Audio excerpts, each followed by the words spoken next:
babnya itu membicarakan pendidikan, ekonomi politik, sosial, tapi juga merentang dalam kurun waktu 1 abad terakhir. Paling enggak ya minimal 1-2 hari sebelum take vokal lah. Ini setengah jam sebelum take vokal. Cuma bedanya adalah refleksi ini saya rasa tuh enak gitu loh. Membacanya tuh enak. Kau telah pergi sangat jauh, pergi dari kampung hatiku, berkelana di gelap rimbaku. Assalamualaikum warahmatullahi wabarakatuh. Teman-teman semua yang saya hormati, semoga teman-teman semua dalam keadaan sehat walafiat dan bisa beraktivitas dengan sebaik-baiknya. Saat ini saya sedang di studio caknung.com dan saya sedang memegang sebuah buku berjudul Manusia Bersandiwara. Buku ini ditulis oleh salah seorang marja ma'iyah yang dikenal dengan seseorang yang biasa disebut sebagai kepala dinas gangguan berpikir. Nah, ya tentu teman-teman sudah tahu siapa yang saya maksud, yaitu Bapak Toto Raharjo, ya, seseorang yang sudah cukup lama menjadi acuan kita atau marja kita, terutama pada tema-tema pendidikan atau lebih spesifik lagi tentang pendidikan kerakyatan, pendidikan kemasyarakatan dan lain-lain, dan seseorang yang juga menjadi latar belakang bagi berdirinya sekolah yang bernama Salam atau Sanggar Anak Alam, yang juga teman-teman saya yakin sudah mengenal beliau, dan bagaimana hubungannya dengan Ma'iyah Mbah Nun tentu teman-teman juga sudah sangat mengerti. Nah, beliau baru-baru ini menulis buku berjudul Manusia Bersandiwara, dan ini ditulis berdua Pak Toto dengan Mbak Dinar Meidiana. Mbak Dinar ini juga salah seorang yang cukup dekat dengan Pak Toto dalam konteks aktivisme kependidikan di masyarakat, pengembangan masyarakat dan lain sebagainya. Beliau berdua menulis buku ini yang saat ini saya pegang ini. Nah, kali ini saya ingin mengajak teman-teman menyambut atau menyongsong terbitnya buku yang diterbitkan oleh Insis Press. Ya, Insis ini juga salah satu lembaga pendidikan pengembangan masyarakat di mana Pak Toto menjadi salah satu orang yang penting di lembaga ini. Nah, kopinya udah datang. Oh iya, mantap. Buku ini istilahnya fresh from the oven gitu ya. Bulan Oktober 2021 ini barusan terbit, dan ini buku tebalnya 273 halaman. Nah, buku ini menarik dan unik karena ketika nanti teman-teman membeli buku ini tidak hanya mendapatkan buku ini, tapi juga akan mendapatkan sebuah flash disk yang isinya 3 buah lagu yang secara khusus memang diciptakan untuk menyertai buku ini.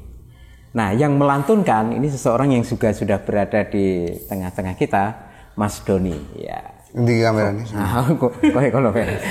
Mas Doni, siapa namamu? Lupa. Doni Simanjuntak Simatupang apa lah, manut lah. Doni Saputra, vokalis Kiai Kanjeng, tapi juga aktif ternyata diam-diam mencintai dunia pendidikan, dan itu dia buktikan lewat lagu-lagu yang diciptakan juga ya? Iya.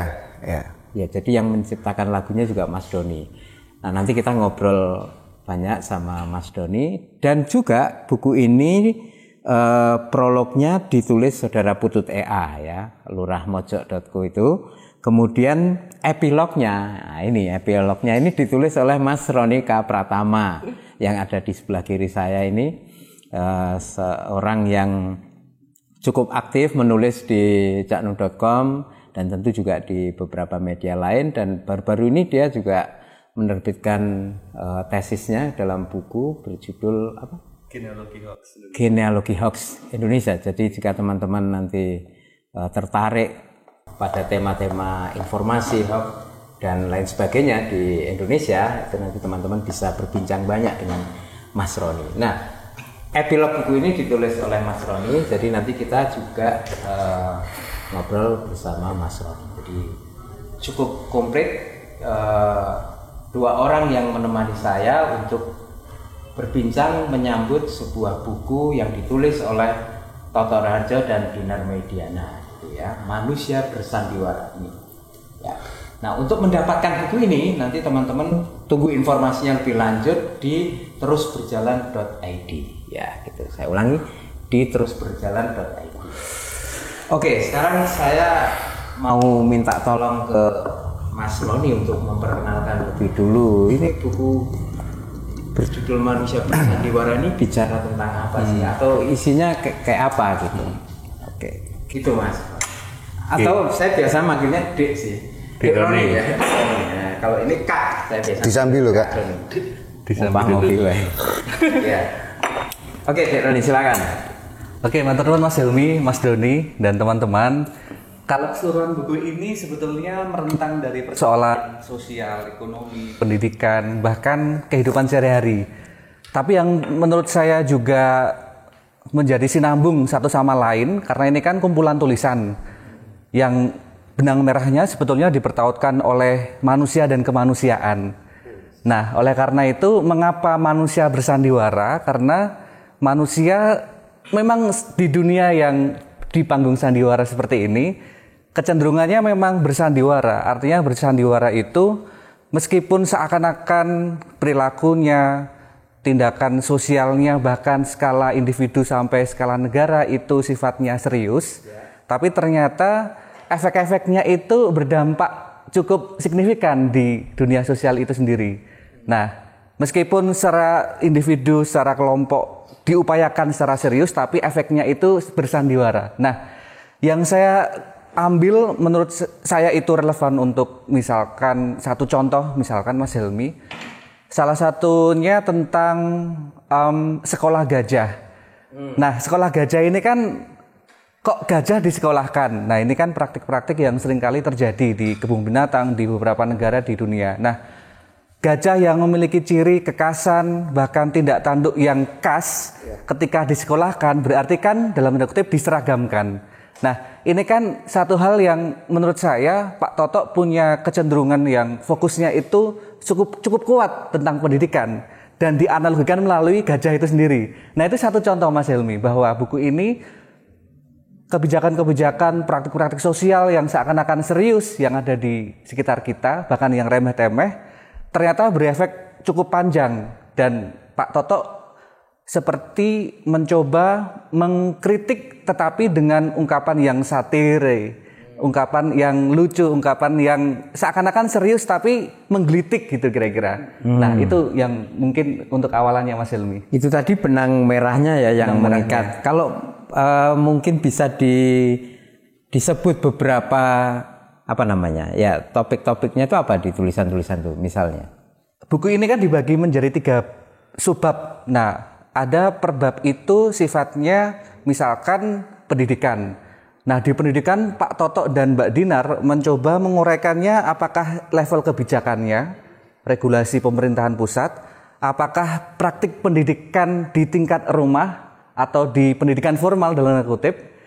Itu salah satu subbabnya. Dan subbab lain yang menurut saya menyambung bahkan mendasar, bagaimana praktik ilmu pengetahuan yang oleh Pak Toto dan Mbak Dinar itu dikritik karena terlampau segmented.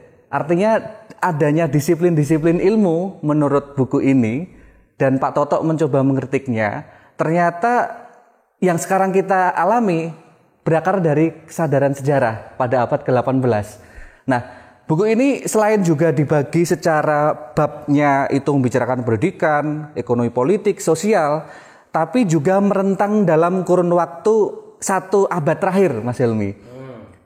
Yang di abad ke-18 ketika cita-cita modernisme itu menguat dan modernisme itu mengintervensi segala lini termasuk pendidikan, kebijakan, ekonomi politik dan seterusnya, justru tidak membuat dan mendorong atau membawa manusia kepada pencerahan sebagaimana yang dicita-citakannya, tetapi justru mengalienasikan atau meminggirkan posisi manusia dan kemanusiaan itu sendiri. Nah, sebetulnya meskipun dibagi 3 bab, tapi rentang yang ingin diproblematisir oleh Pak Toto dan Mbak Dinar itu manusianya dan kemanusiaan itu sendiri. Oke. Itu Mas Hilmi. Ya. Terima kasih Dek Roni. Nah, sebelum saya lanjut ke beberapa hal yang Dek Roni sampaikan, tentu kita juga penasaran dengan topik yang dalam tanda petik krusial, serius gitu ya. Ya mungkin bisa dikatakan berat mungkin ya, bis. Dengan refleksi-refleksi yang mendalam itu, ternyata buku ini juga seperti saya bilang di awal dilengkapi dengan sebuah kelengkapan, yaitu lagu. Nah, kita penasaran kok bisa sampai Pak Toto dan Mbak Dinar punya ide buku ini dilengkapi dengan berapa lagu? 3 lagu. 3 lagu. Ya. 3 lagu. Nah, gimana Kak Doni itu ceritanya itu? Jadi awalnya gini, kurang lebih tahun kemarin kalau nggak salah, akhir tahun 2020, akhir tahun 2020 Pak Toto sempat ngomong ke saya bahwa beliau mau bikin buku, mau nulis buku, dan nanti akan ada rencana awalnya adalah 5 lagu, Mas. 5 lagu? Ya, 5 lagu. Terus, ya Pak, beliau ngajak saya untuk membantu untuk bikin lagu itu. Ya, saya sanggup. Tapi kemudian nggak tahu, karena memang proses penulisan ya, segala macam kan, betul, penyuntingannya dan lain-lain mungkin ya. Terus itu baru bisa terlaksana itu Pak Toto mulai minta rekaman itu, bukan minta rekaman sih, nagih. Pak Toto mulai nagih itu. Emang makom kita itu suka ditagih kali ya. Makom Hondawin gitu, sering ditagih. Itu beberapa bulan kemarin, kurang lebih 3-4 bulan kemarin lah, sebelum buku ini terbit ya. Itu dari 5 lagu itu akhirnya sama Toto udahlah 3 lagu aja. Sementara sebenarnya 3 lagu itu saya belum punya lagu sama sekali. Belum punya lagu, maksudnya ada beberapa lagu-lagu saya yang memang itu lama ya, lagu lama, maksudnya sudah ada konsepnya, cuman sudah ada notasinya, cuman belum ada liriknya. Akhirnya daripada saya bikin lagu baru yang saya nggak ngerti apakah itu nanti akan cocok apa enggak. Akhirnya Pak Toto saya kasih beberapa notasi. Pak, ini ada beberapa notasi, silakan dipilih. Silakan dipilih. Akhirnya Pak Toto memilih 3 lagu itu, 3 lagu yang itu belum ada liriknya. Dan ini prosesnya menurut saya, jadi notasi lagunya dulu sudah tersedia, baru kemudian baru liriknya jadi. Liriknya. Nah, biasanya kalau ini kan saya kerjasama dengan Widi keyboardisnya itu. Widi sering garap musik seperti itu, tapi biasanya yang dikerjakan Widi adalah liriknya dulu ada, kemudian baru notasinya.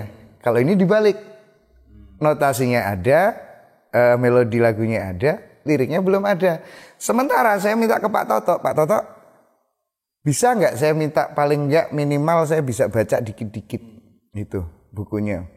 Biar saya bisa ini. Gak usah Don. Dian, aku terus bisa. Gak dikasih? Gak dikasih sama Pak Toto. Karena apa? Belum siap atau gak sengaja? Kayaknya sengaja, Pak Toto sengaja. Sampai akhirnya ke proses itu saya bikin lirik sama Pak Toto itu menjelang saya take vokal, Mas.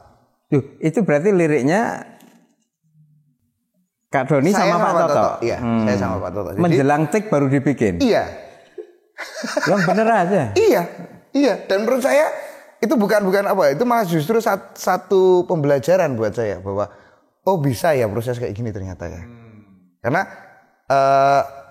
tidak seperti biasanya. Saya biasanya juga lirik itu saya tulis paling enggak ya minimal 1-2 hari sebelum take vokal lah.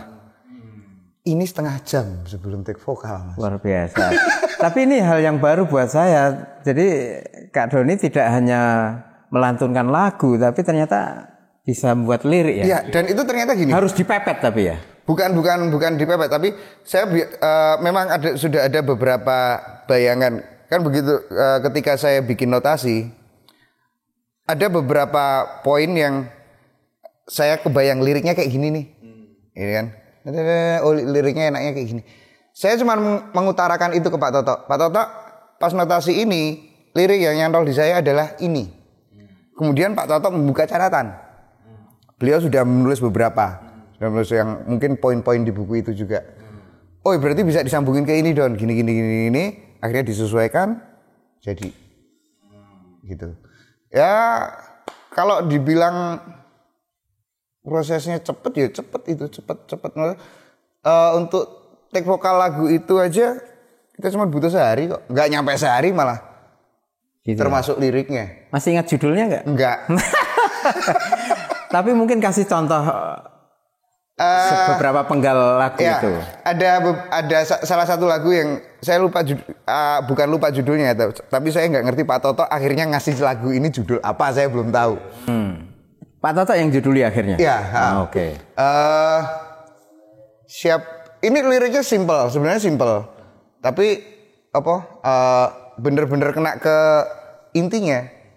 Siapa suruh datang ke kota kalau ternyata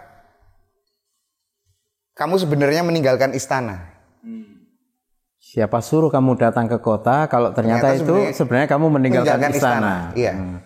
Itu kalimat siapa? Pak Toto. Siapa suruhnya saya. Oh gitu. Karena yang nyantol pas notasi itu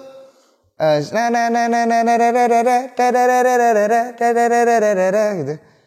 Siapa suruh gitu. Saya cuma mengutarakan itu. Siapa suruh, Pak? Siapa suruh? Pak Toto yang nerusin. Dan itu mungkin kalau seandainya bisa dibilang kita ngomong proses kreatif terus proses teknisnya itu jauh dari rekaman yang biasanya, Mas.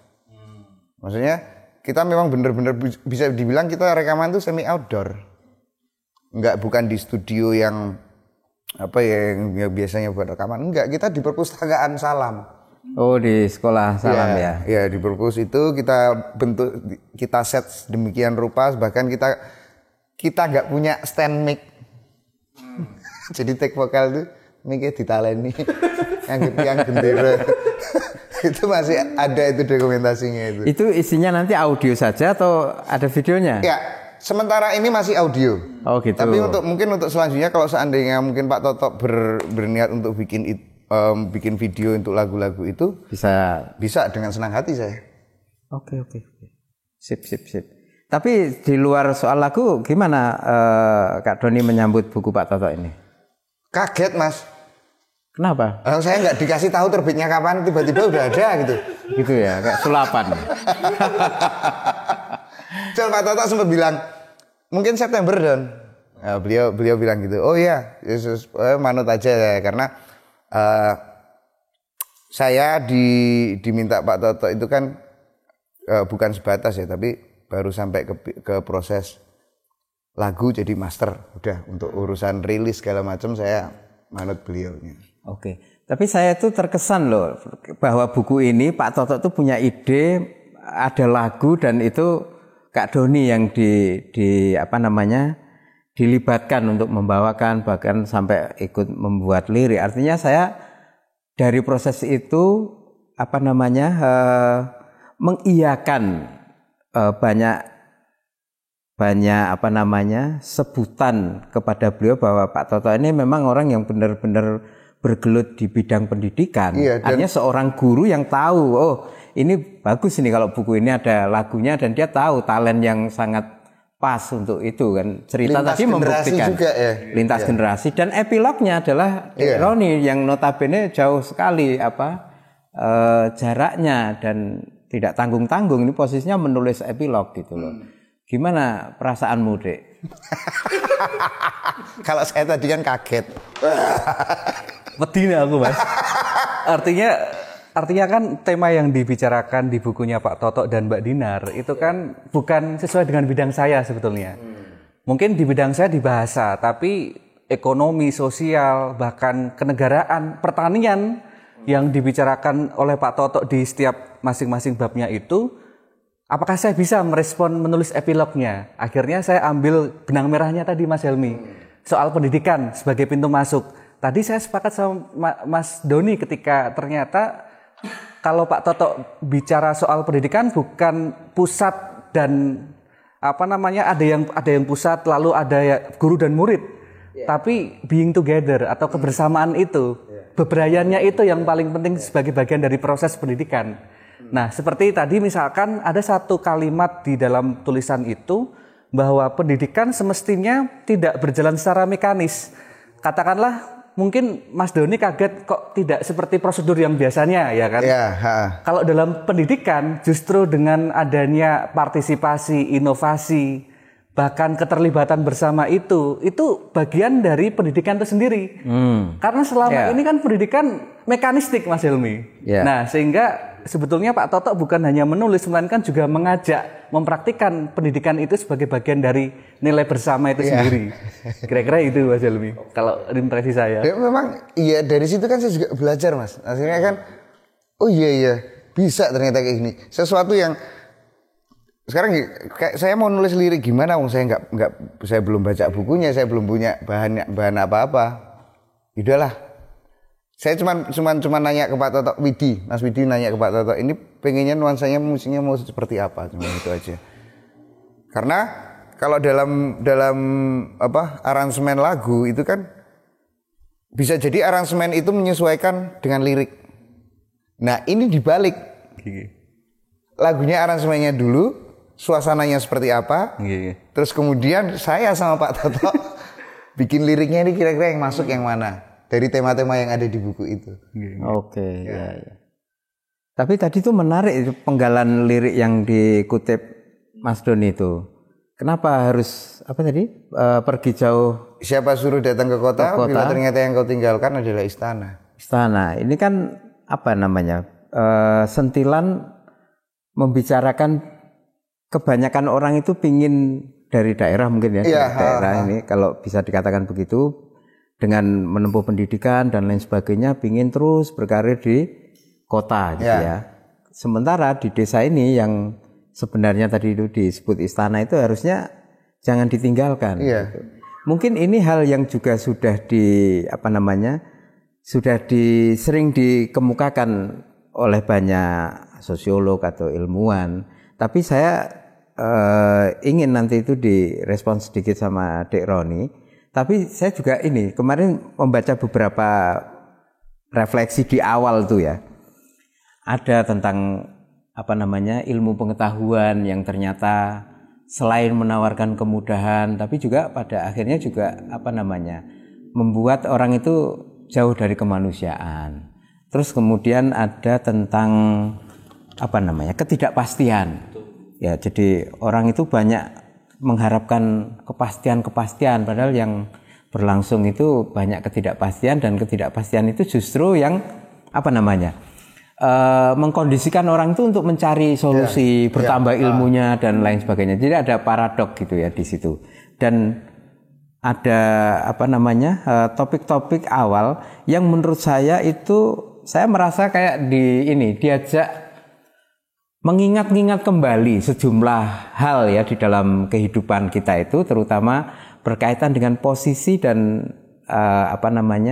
problem yang dihadapi manusia itu. Jadi cuma bedanya adalah refleksi ini saya rasa itu enak gitu loh, membacanya tuh enak gitu, tidak terlalu kaku gitu ya, tapi ya mengajak kita mengingat kembali, meskipun juga tidak mendiktikan solusinya harus begini, tidak, tapi asik gitu merefleksikannya. Dek Roni merasakan hal yang sama enggak? Ya, sepakat Mas Helmi bahwa bahasa yang dipakai Pak Toto dan Mbak Dinar di sini itu reflektif memang. Artinya misalkan satu contoh dari lirik yang tadi disampaikan Mas Doni, antara desa dan kota, katakanlah demikian. Itu bukan hanya dua hal yang dikotomis, kota modern, desa tradisional gitu. Melainkan sebuah ketimpangan. Nah, melalui tulisannya, Pak Toto mencoba melihat ketimpangan itu pertama dilihat dari manusianya.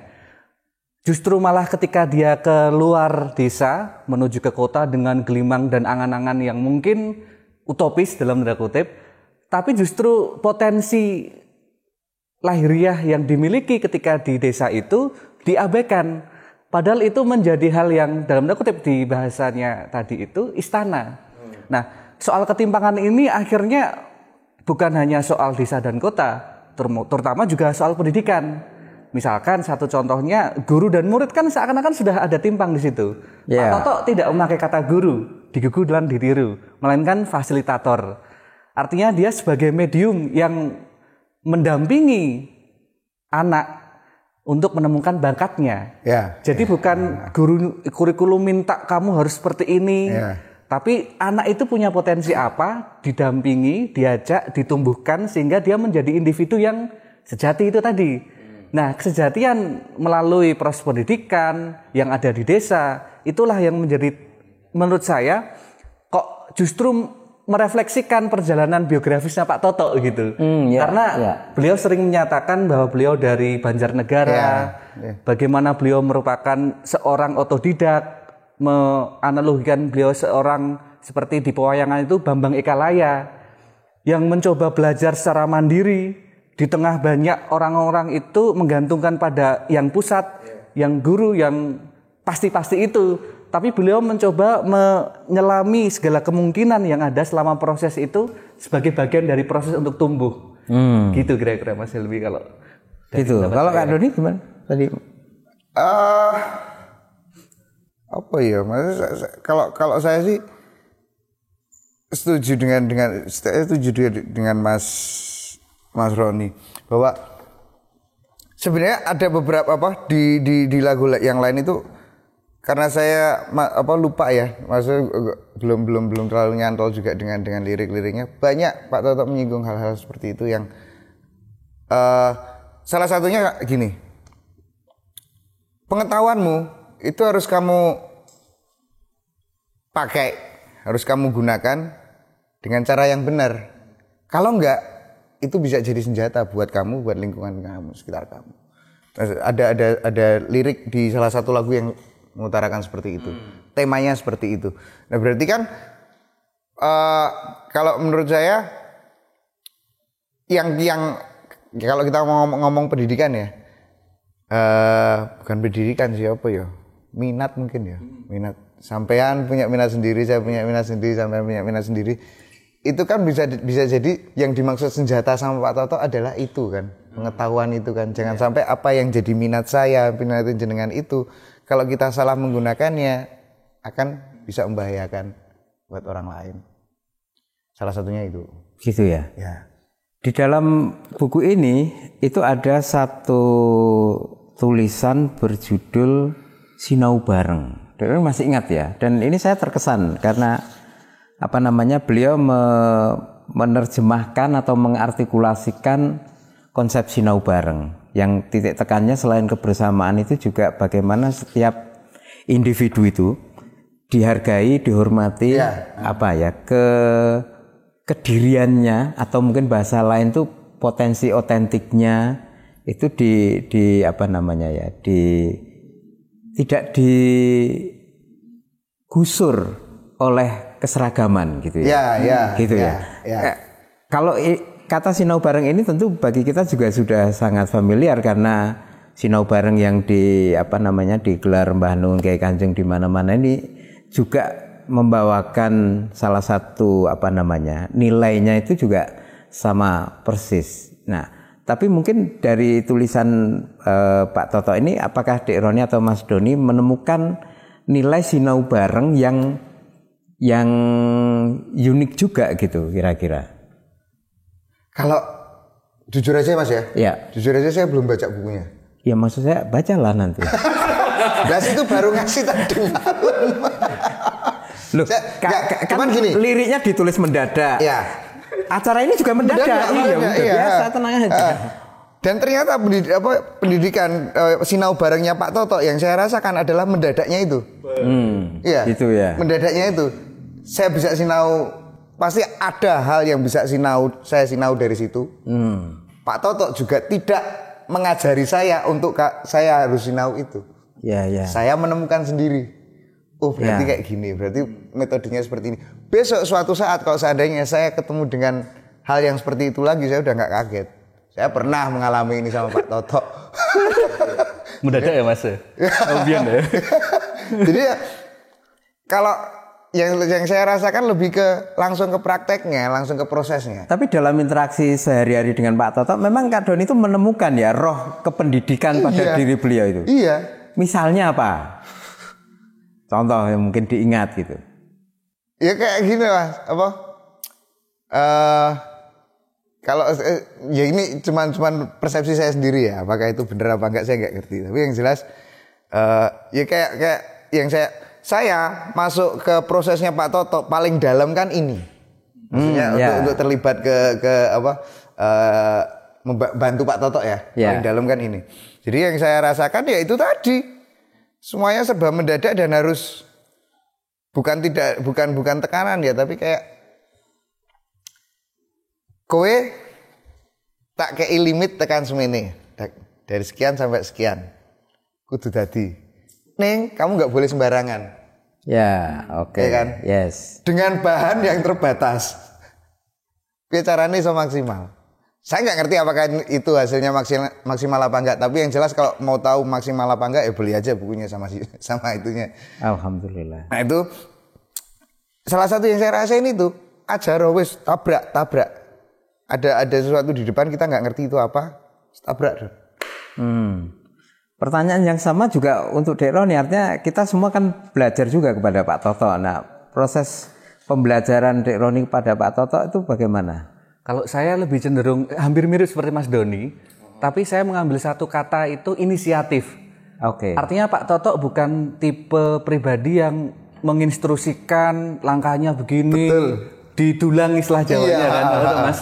Tapi piye pikiranmu? Gimana responmu? Inisiatifnya seperti apa? Lalu kita diskusikan. Nah, itulah proses sinau bareng yang menurut saya itu bagian dari praktik Pak Toto untuk terutama saya sebagai anak muda, Mas Helmi. Oh, muda ya? Iya, karena anak muda kan biasanya kan kalau nggak dikon, nggak maju, nggak bergerak gitu. Betul. Tapi inisiatifnya piye bocah nom iku, itu akhirnya kita diskusikan. Artinya dihargai betul ya sebuah inisiatif yang muncul dari teman-teman seperti Dek Roni. Iya, betul Mas Helmi. Apa inisiatif yang pernah Anda lakukan dan tuh Pak Toto appreciate? Contohnya misalkan ini epilog terutama dalam konteks proses ini ya Mas Helmi. Epilognya itu tidak perlu dipandang dari misalkan perspektif saya di bidang bahasa. Coba kamu baca apa yang ada di buku itu, tawaran pemikirannya seperti apa, nah coba kamu kerangkakan. Nah itu yang tidak secara verbal disampaikan Pak Toto, tapi saya menerjemahkannya seperti itu. Gini Pak, jadi sebelum saya menulis epilog itu saya tawarkan, Pak kira-kira kerangkanya seperti ini pripun? Nah ini tambah ini, gini. Nah akhirnya prosesnya bukan sepihak saya memberikan tulisan untuk epilog, melainkan saya konfirmasikan relevansinya seperti apa, kontekstual atau tidak gitu Mas Helmi kira-kira. Saya setuju Mas. Memang salah satunya yang saya bukan sungkan ya, tapi kayak saya kaget Mas. Itu adalah ketika Pak Toto itu bukan salah satu cara mendidik saya ya. Cara beliau mendidik saya adalah beliau mau menerima masukan dari saya. Jadi ketika bikin lirik beliau selalu bilang dulu, sing nyantol opo Don. Berarti kan beliau saya yakin beliau pasti sudah punya bayangan. Iya, betul. Beliau punya bayangan sendiri tentang punya imajinasi sendiri. Tapi ngasih kesempatan Kak Doni dulu untuk menyampaikan apa gitu. Kamu punya bayangan apa? Saya punya bayangan gini Pak. Dan itu tidak langsung dibantah sama Pak Toto. Yuk kita coba kembangkan. Kita kembangkan bareng, terus nanti di tengah jalan ada sesuatu yang ganjel. Kalau saya ngerasa ganjel, saya bisa ngomong langsung ke Pak Toto. Pak, ini kayaknya diganti deh. Dan itu Pak Toto dengan sangat-sangat terbuka. Oh iya dan kita gak enak ganti, coba cari kata yang cocok apa. Jadi salah satu caranya Pak Toto mendidik saya ya itu. Itu. Open dan menghargai gitu ya. Iya. Oke, saya ingin membacakan beberapa judul di buku ini ya buat teman-teman yang biar penasaran gitu ya. Ada seperti tadi dibilang Dek Roni itu ada 3 bagian ya. Bagian yang pertama itu judulnya gagal paham. Kemudian yang kedua itu mudik dan yang ketiga itu fata morgana. Nah, misalnya yang pada bagian yang pertama itu judul salah satu refleksi itu ada judul seekor monyet seekor monyet memegang pistol ya. Kemudian kondisi manusia. Terus ada juga ilusi dan relevansi pengetahuan. Kemudian ada sinau bareng. Terus menghadapi ketidakpastian. Ada stereotip. Kemudian ada juga cebong, kampret, dan kadrun. Oh iya, saya sempat baca itu. Itu.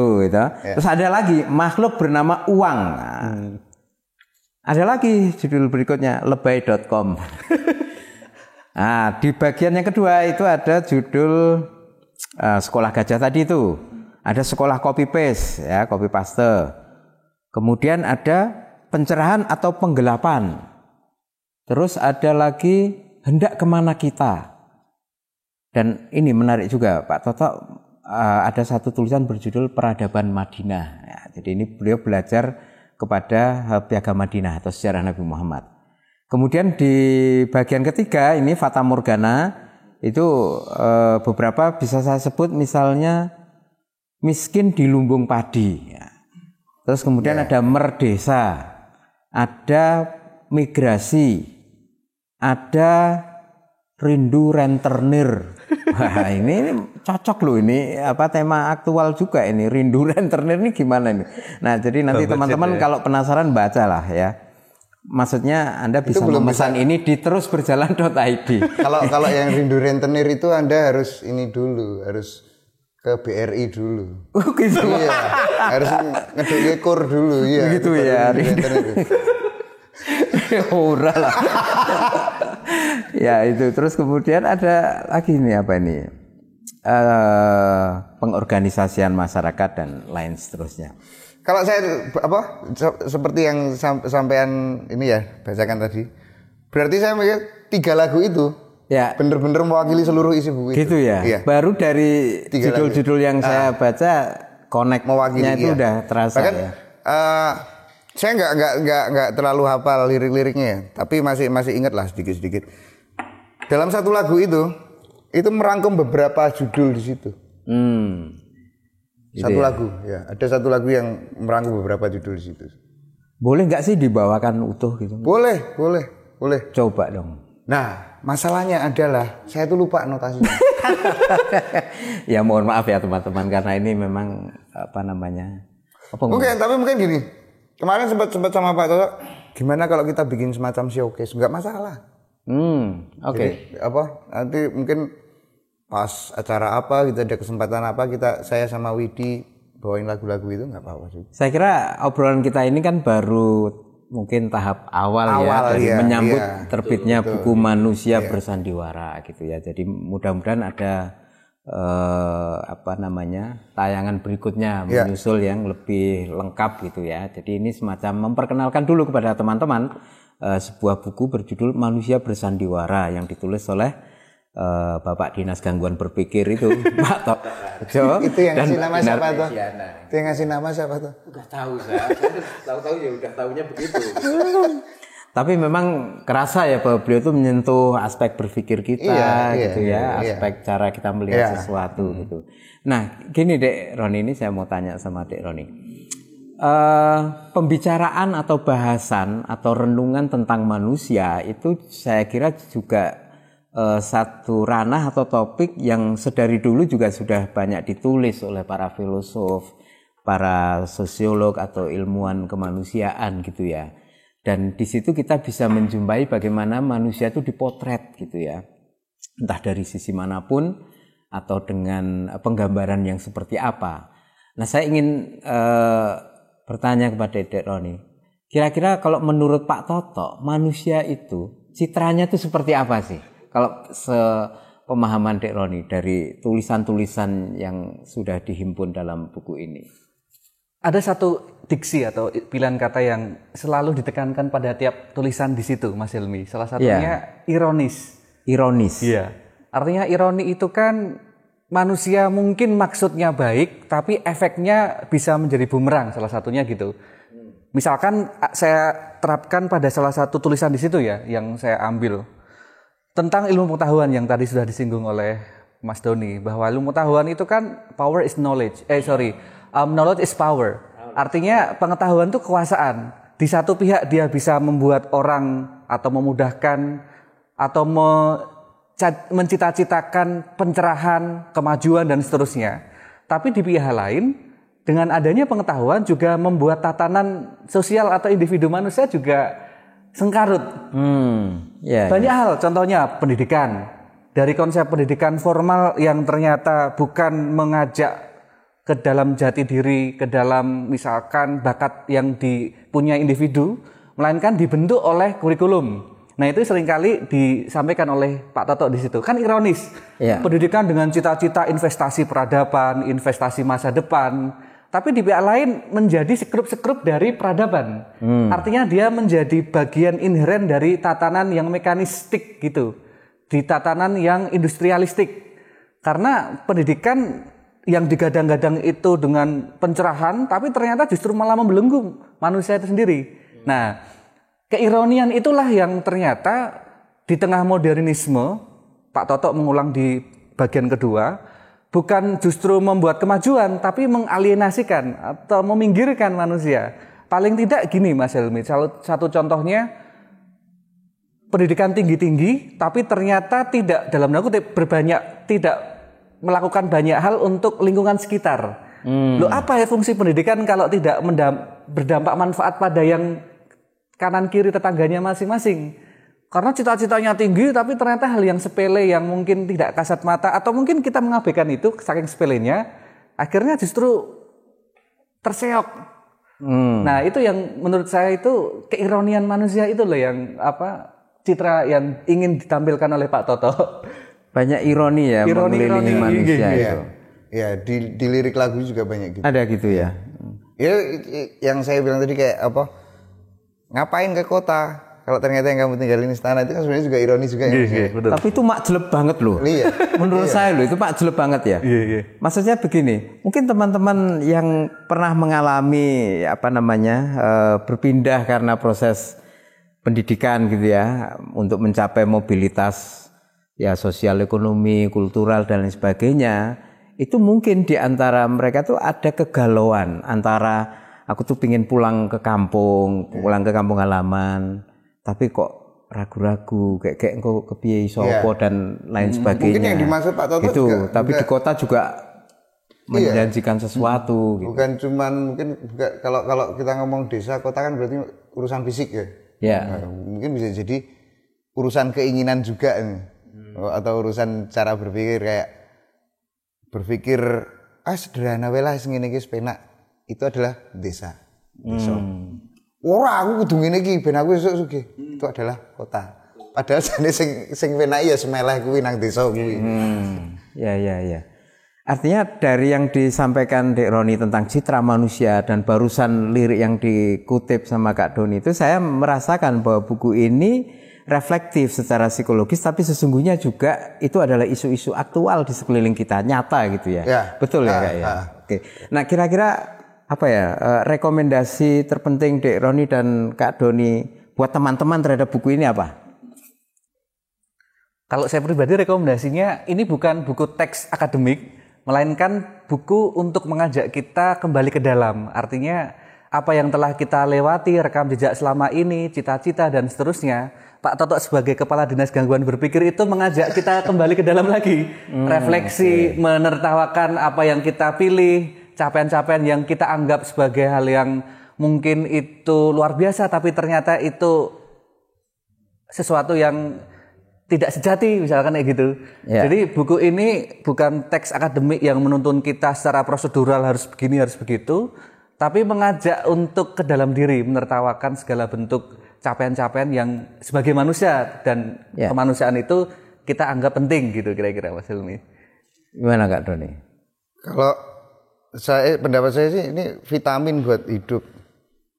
Vitamin buat hidup ya? Vitamin. Maksudnya kadang kalau kita ngomong badan ya, kadang butuh vitamin C, butuh vitamin B, vitamin yang macam-macam. Nah, hidup kita butuh vitamin dengan buku ini. Asupan lah. Asupan ya. Jadi saya kira dua rekomendasi dari Dek Roni dan Kak Doni ini saya kira cukup menggarisbawahi bahwa buku ini kita sambut, kita songsong dengan senang hati dan kita mengajak teman-teman untuk juga menikmati membaca buku yang sangat bagus dan unik. Salah satunya karena dilengkapi dengan 3 buah lagu dari Kak Doni yang prosesnya tadi sudah diceritakan dan kontennya atau muatannya juga sudah disampaikan Dek Roni dengan sebaik-baiknya. Dan buat saya pribadi buku ini semakin menambah kehadiran konsistensi dari Pak Toto sebagai seorang pendidik gitu ya, yang makin hari kita makin senang bahwa beliau menuliskan buku ini, menerbitkan buku ini, dan kita berharap juga nanti setelah buku ini dan teman-teman membaca akan disusul dengan buku-buku beliau yang baru, dan kita sebagai anak-anak muda ini bisa mencerap ilmu dan wawasan dan remindernya beliau tentang kemanusiaan bagi kita semua. Begitu teman-teman, terima kasih, sampai ketemu lagi pada kesempatan yang lain. Assalamualaikum warahmatullahi wabarakatuh.